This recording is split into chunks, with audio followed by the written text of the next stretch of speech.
सुप्रभात बच्चों। मैंने आपको पहले वर्ण पढ़ाए थे और वर्ण आप समझ गए होंगे कौन से वर्ण कैसे होते हैं। ह्रस्व और दीर्घ, यानी ह्रस्व से मतलब छोटे और दीर्घ से मतलब बड़े।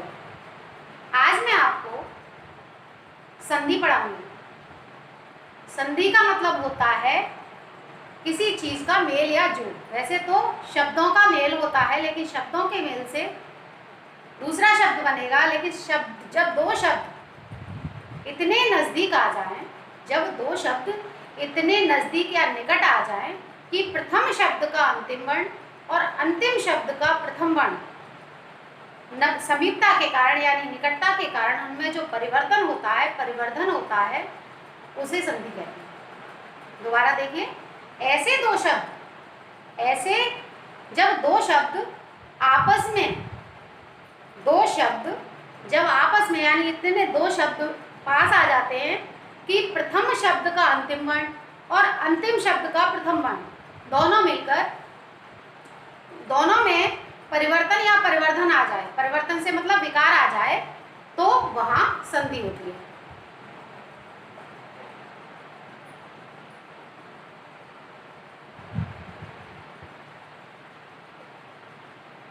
विषय आपका हिंदी,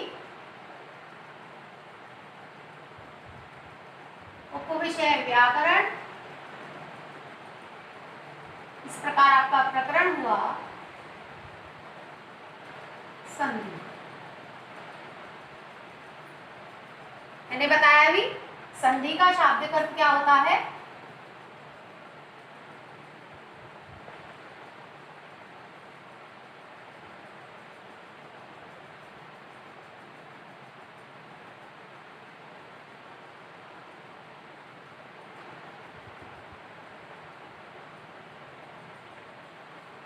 मेल या जोड़। इसकी परिभाषा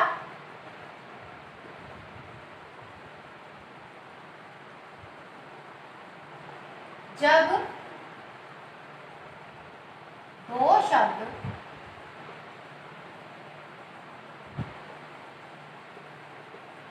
इतने समीप आ जाएं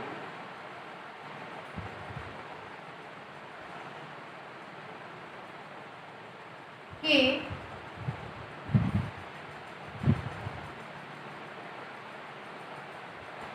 प्रथम शब्द का अंतिम वर्ण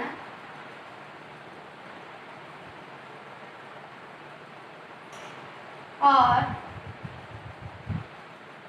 द्वितीय शब्द का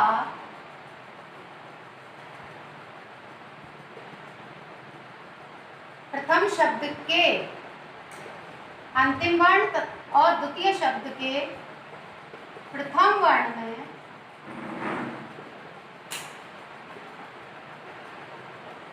जो परिवर्तन को विकार भी कहते हैं,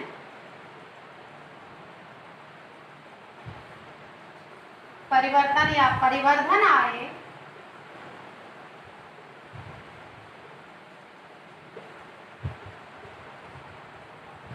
वहां संधि होती है या उसे संधि कहते हैं। जैसे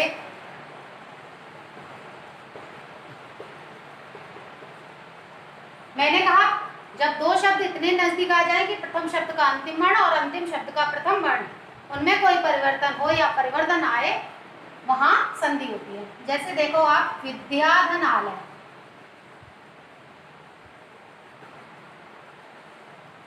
ये दो शब्द हैं, दोनों ही सार्थक हैं। विद्या का मतलब ज्ञान से यानी विद्या से, और आलय से मतलब होता है घर। अब इसमें विद्या में लास्ट शब्द क्या है, ध्या, तो हम इसको अलग कर दें, ध्या को, विद्या हो गया। अब इसमें क्या बचा, आ, इसको हम इस तरह भी लिख सकते हैं। अब आलय, अब प्रथम शब्द का अंतिम वर्ण भी आ है और अंतिम शब्द का प्रथम वर्ण भी, इन दोनों में जो परिवर्तन होगा, लेकिन यहाँ क्या है, दोनों ही दीर्घ हैं। जब दोनों दीर्घ होते हैं तो दीर्घ ही होता है, यदि ह्रस्व ऋस्व होते हैं तो दीर्घ हो जाता है।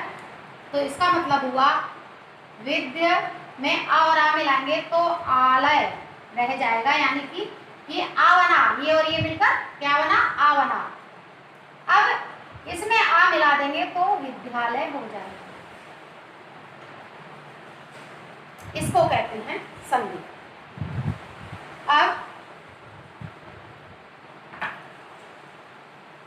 अब आता है कि संधि के कितने प्रकार होते हैं।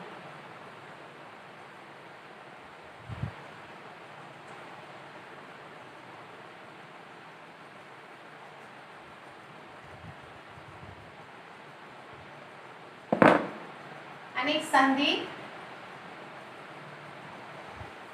कितने प्रकार की होती है। संधि हमारी वर्णों के आधार पर, यानी कि स्वर का स्वर्ण से मेल और व्यंजन का व्यंजन से मेल, व्यंजन का स्वर से मेल, विसर्ग का व्यंजन से मेल और विसर्ग का स्वर से मेल, संधियां कहलाती हैं। इन्हीं वर्णों के आधार पर संधि हमारी 3 प्रकार की होती है।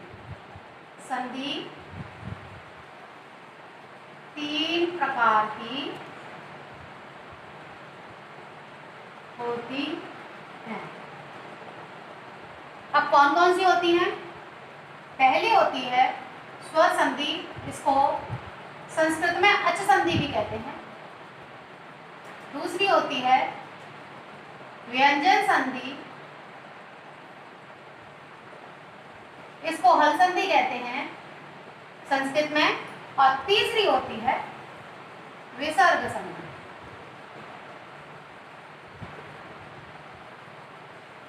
स्वर का स्वर से मेल स्वर संधि हो गई, व्यंजन का व्यंजन से मेल व्यंजन संधि, व्यंजन का स्वर से मेल व्यंजन संधि, विसर्ग का व्यंजन से मेल विसर्ग संधि और विसर्ग का स्वर से मेल विसर्ग संधि होती है आपके कोर्स में स्वर संधि। अब हम इसको लेकर चलते हैं कि स्वर संधि किसे कहते हैं।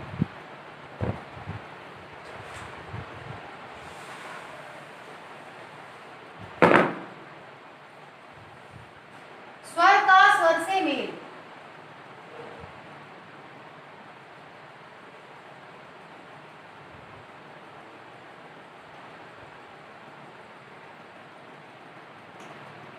स्वर का स्वर से मेल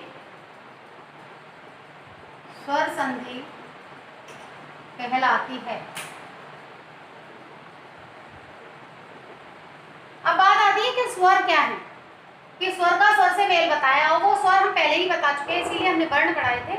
वर्ण यानी स्वर आपके आ से लेकर आओ तक, आ ए ई ओ उ री ए ऐ ओ औ, यानी स्वर का स्वर से मेल। चाहे आ से आ मिल जाए, चाहे आ से ई मिल जाए, चाहे ई से ऊ मिल जाए, यानी स्वर का स्वर से मेल ही स्वर संधि होती है। स्वर संधि के भेद कितने होते हैं। देखिए स्वर संधि मुख्य रूप से 5 प्रकार की होती है। वैसे ही संस्कृत में इसको 7 प्रकार की बताया गया है, लेकिन स्वर संधि मुख्य रूप से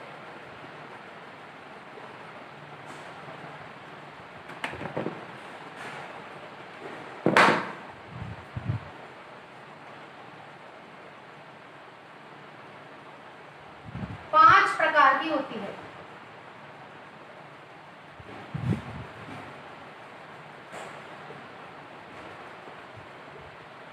कौन कौन सी होती है देखिए। स्वर संधि 5 प्रकार की, दीर्घ संधि,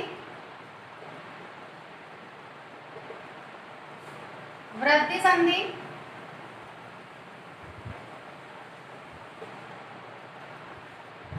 नंबर 3 गुण संधि, नंबर 4 यण संधि और नंबर 5 अयाद संधि। और मैंने अभी आपको बताया कि संस्कृत में इसको 5 प्रकार की भी कहते हैं, यानी वो 7 प्रकार की भी होती हैं। वो कौन कौन सी होती है, वो पूर्व रूप और पर रूप संधि होती है, लेकिन बड़ी क्लासों में है वो। अब आगे देखिए, अब इसमें से 5 आपके इस साल सिर्फ आपके कोर्स में यानी हाई स्कूल की क्लास में यण संधि कोर्स में है, और एक वृद्धि थी वो इस वर्ष हट गई है, तो आपको मैं सिर्फ यण संधि पढ़ाऊंगी।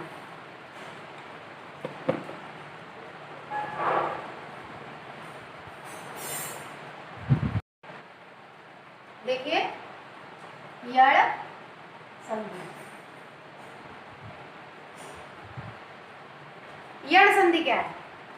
सबसे पहले देखिए इसका सूत्र क्या है, इको यणचित।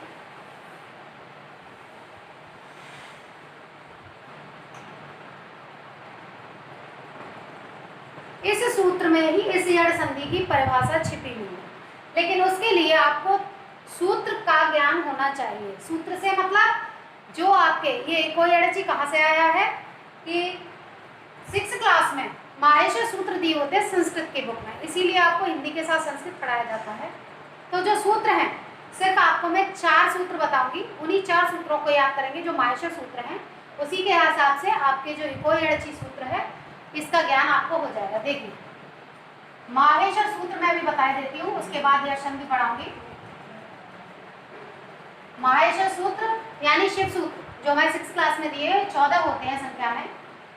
पहला सूत्र है अ इ उ ऋ, दूसरा है रे ल क, तीसरा है ए अ ग, और चौथा है ए अ च। वैसे तो 14 हैं, लेकिन आपको सिर्फ 4 पढ़ने हैं, ज़्यादा नहीं, सिर्फ 4 पढ़िए, इससे आपको इस सूत्र का ज्ञान हो जाएगा। देखिए मैंने 4 बताया आपको, आई उड़ा रिलरा का एयंगा एयच। इसमें जो हलंत वाले वर्ण हैं उनको इनमें गिना नहीं जाता, यानी इनसे प्रत्याहार बनते हैं। प्रत्याहार का मतलब जैसे इसमें आया सबसे पहले इक प्रत्याहार। इक प्रत्याहार के बाद कोई अच आ जाए, यानी इक के बाद इक के बाद अच आ जाए तो यण हो जाता है।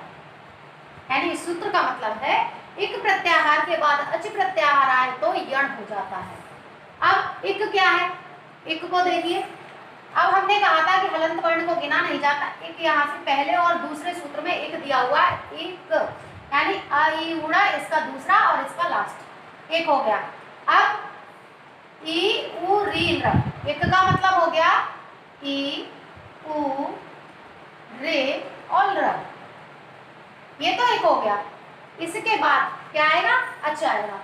अब हमारा अच गिनना है हमें, तो अच कैसे गिनेंगे, यहाँ से और ये वाला, यानी कि पहले सूत्र का पहला वर्ण और चौथे सूत्र का लास्ट वर्ण अच। अच का मतलब ये स्वर होते हैं। संस्कृत में जो इतने दिए हुए हैं इन हलंत वर्णों को छोड़कर सारे क्या हैं, स्वर हैं। देखिए अ इ उ री र ए ओ ऐ ओ कौन कौन से हैं, अ इ उ रे ल ए ओ ऐ ओ। ये तो क्या हो गए, अच हो गए, ये एक हो गए, एक बराबर, और ये हो गया अच। यानी इसके बाद चाहे कोई भी स्वर आ जाए, उ के बाद कोई स्वर आ जाए, इनमें से री के बाद कोई स्वर आ जाए, र के बाद कोई स्वर आ जाए, तो ई का या, उ का वा, री का र और र का ला हो जाता है। ई का या, उ का वा और री का रा और र का ला हो जाता है। और या वाला क्या है आपका, यण है। क्या है, यण। ई का या, उ का वा, री का रा और र का ला हो जाता है। यानी कि इनको आपको ये नहीं है कि एक ही है, इनसे सारे वर्ण कोई भी आ सकता है, सर उनके बाद भी कोई आ सकता है, री के बाद भी कोई आ सकता है और र के बाद भी कोई आ सकता है। इतना आप समझ गए, ई का या, उ का वा। इसके लिए अगर आप ये कहेंगे या वा राला कहाँ से आया, यानी ई का आपने सूत्र से बता दिया, एक के बाद अच आए तो यण हो जाता है। तो इसके बाद भी 2 सूत्र और होते हैं, जैसे आई उड़ा रेलरा का एंग एव छायावरट। हाँ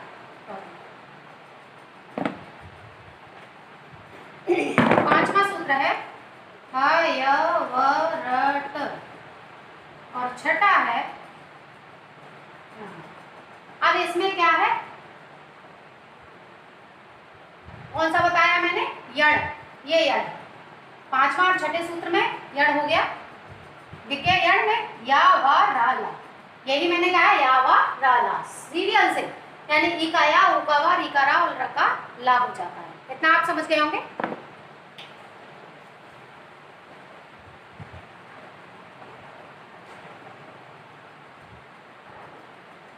अब परिभाषा क्या लिखेंगे? ह्रस्व या दीर्घ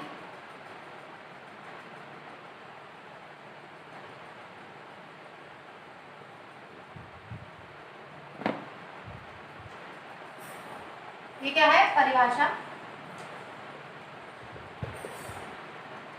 ह्रस्व या दीर्घ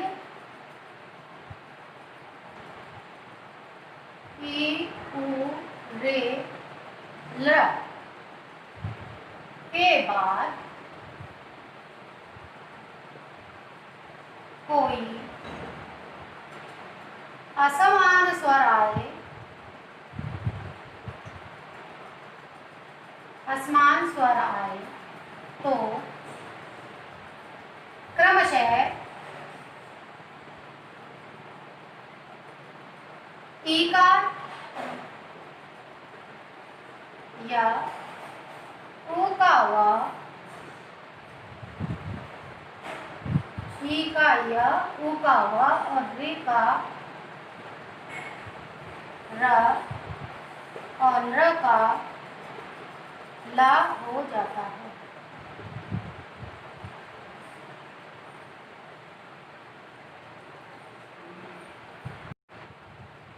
अब देखिए उदाहरण।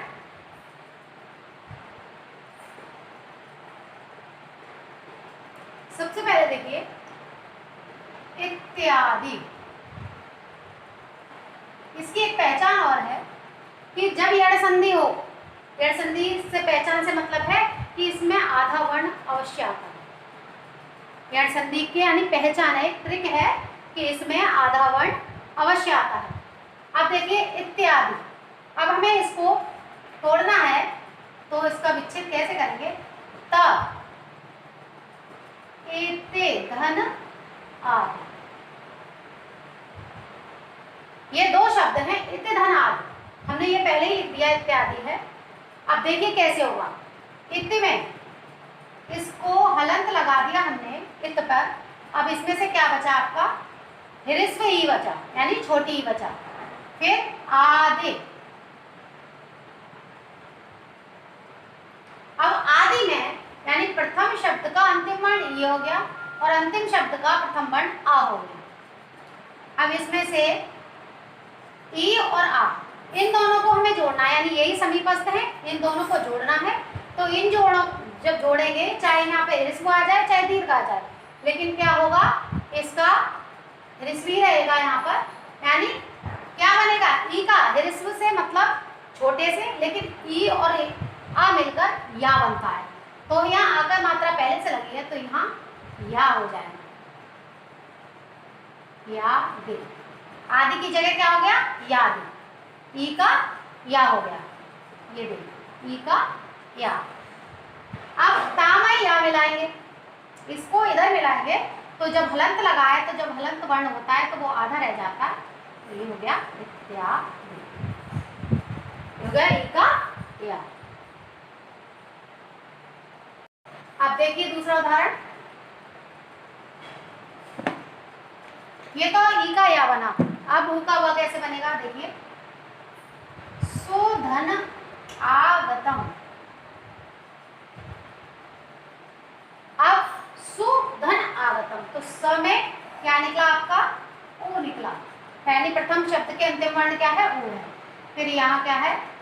आगतम। अब ऊ और आ ये मिलकर क्या बनेगा?